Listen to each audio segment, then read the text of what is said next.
friends, welcome back to Farm Girl Diaries. Today we're going to be doing something I honestly don't use a lot, but I thought I would want to do it anyway. It's going to be canning just some roasted Roma tomatoes. So I'll be honest, 2 years ago I did a can, I did 2 cans of just diced tomatoes, and I used one that year and I used one last year. So 2 cans last me 2 years. I don't use a ton of diced tomatoes, but I thought, I had tomatoes coming in. I thought I would try to use them up. So I already did some salsa. I do have some spaghetti sauce I want to do. But right now I do kind of have just some filler. I just need some filler jobs for right now. So I have a whole bunch of Romas coming in. So I thought, you know what? I'm going to do roasted Roma tomato, diced tomatoes. I'll be honest, when I am making a cannon recipe, I just take whatever I have at the time. So I have this big bowl of tomatoes I've already washed, and this is all I'm going to do with my diced tomatoes. I did the same thing with my salsa. I do the same thing with everything. I get a big old harvest, and that's what I get. Currently I'm not in a place where I kind of know that I need to put 18 jars of tomato sauce back, 15 jars of salsa. I'm not in that place. I'm very much a when it's out, and then I wait till the next season. So I don't really obsess about the numbers of things that I need. So I just filled this big bowl. This is all of the tomatoes that are ready to be picked right now. And all I'm doing is, they're largely Romas, but I did have a couple of just regular tomatoes in the garden that are ready to be harvested. So I'm just like slicing these guys in half, and I'm putting them on a cookie sheet. And look at this cute one. I think this one is like the cutest little guy. It reminds me of like a donut peach. You just like chomp into him. I'm just putting them on a cookie sheet. I'm gonna put in the oven with some olive oil and some garlic and just roast them. So I'm just gonna roast them in the oven briefly to kind of get all of their skins nice and puckered, blistered, and then just roasting just gives such a good flavor.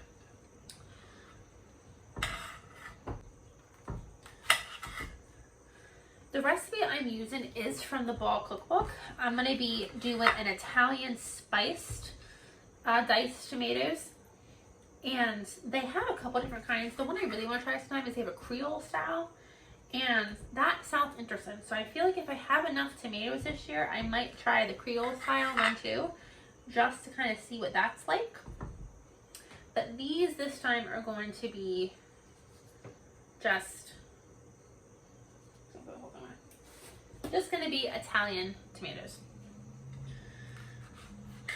So you can see I'm leaving everything on, the skins, the ends, I'm leaving everything on because I am going to peel these. So I'm going to put these in the oven and then let them cool just enough so they can easily be peeled. And that is one way to peel tomatoes. Another way to peel tomatoes is to freeze them, and then you get them out of the freezer, the skins actually come off really easily. So that guy fall. Oops, I don't know why I'm cutting it. I don't want to cut the Romas. I'm not cutting the Romas. I'm not needing to cut the Romas. I'm just going to let them go, and they will be easier to peel if they're whole. I was just cutting the big guys because they're, big guys.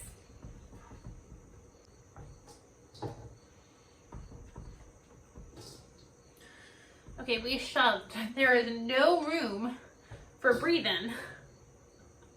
But I have them all onto cookie sheets. Next, I'm going to olive oil.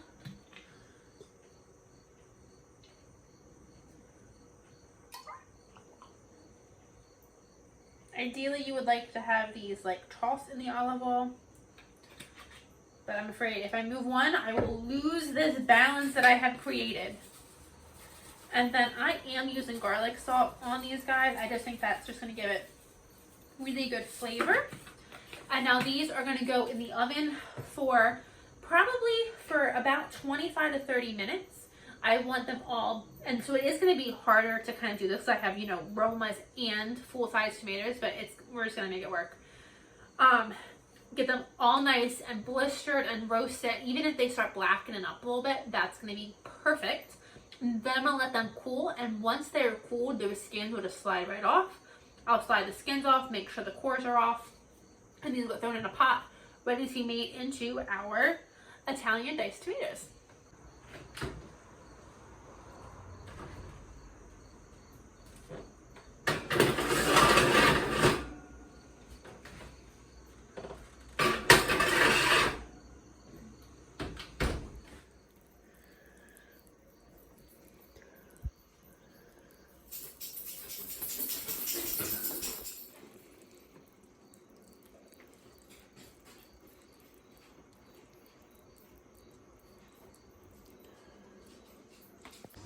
Hi friends, it is the next day. So when I'm canning, I start canning right after work, and I didn't have enough time after work to get these guys in the oven and then have them come out and cool and peeled, and then they take an hour and a half to process quarts.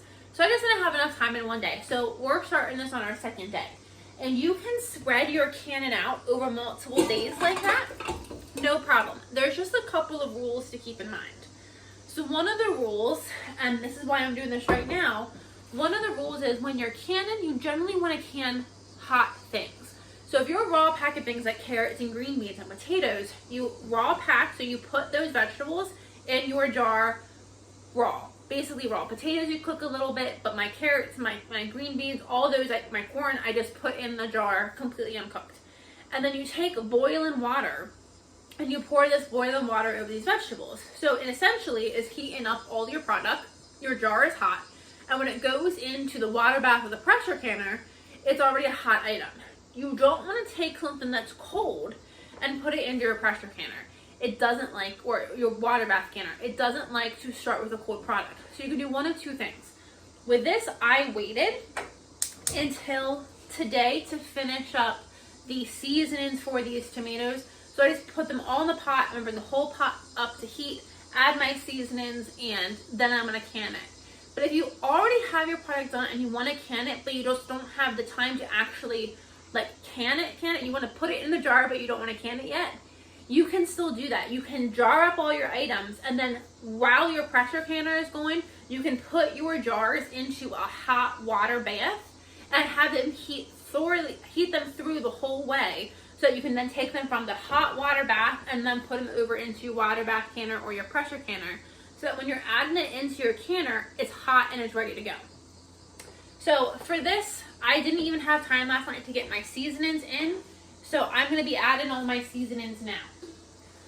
I have some of my dried oregano, and I'm not honestly measuring because I don't know how many tomatoes I have.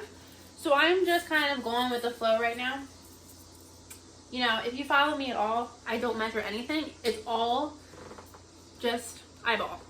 So I just had some dried oregano I was hanging in the dining room, so I went and I added some of that. I'm going to be adding, yeah, this is my basil. I'm adding some basil. This is some of my basil. I really need to label my herbs. I don't have them labeled well enough. Add some basil.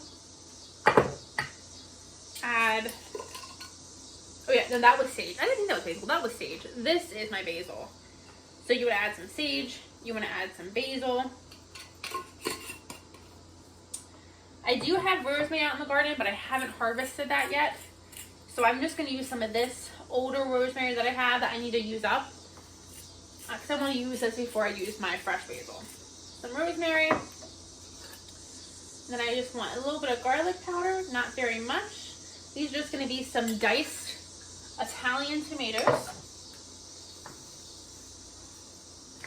I want a little bit of onion powder. Again, not too much. And then I have some more dried oregano. I'm going to add some more dried oregano just because I don't think I added that much.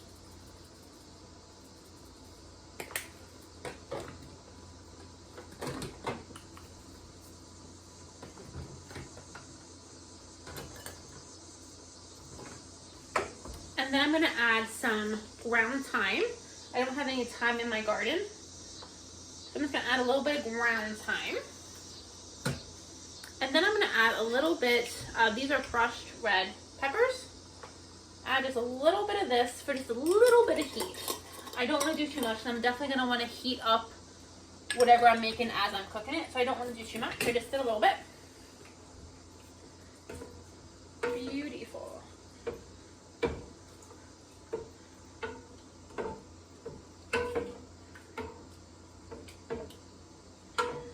So I got all of that mixed in. I'm just going to let that entire thing come up to warmth. I'm going to get the water bath canner on the stove here and start getting that heated up. And we are going to, let me see how long I'm going to do these for. Okay, so we process quart jars from 1 hour and 20 minutes. So I'm doing quarts, so 1 hour and 20 minutes. So I'm going to wait till this is heated up, put the water bath canner up here, and I'll get it all jarred up and start the canning process.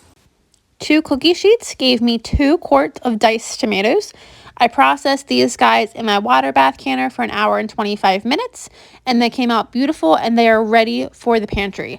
I do want to hopefully get some more of these done by the end of the season, but I'm happy to have these on my shelves.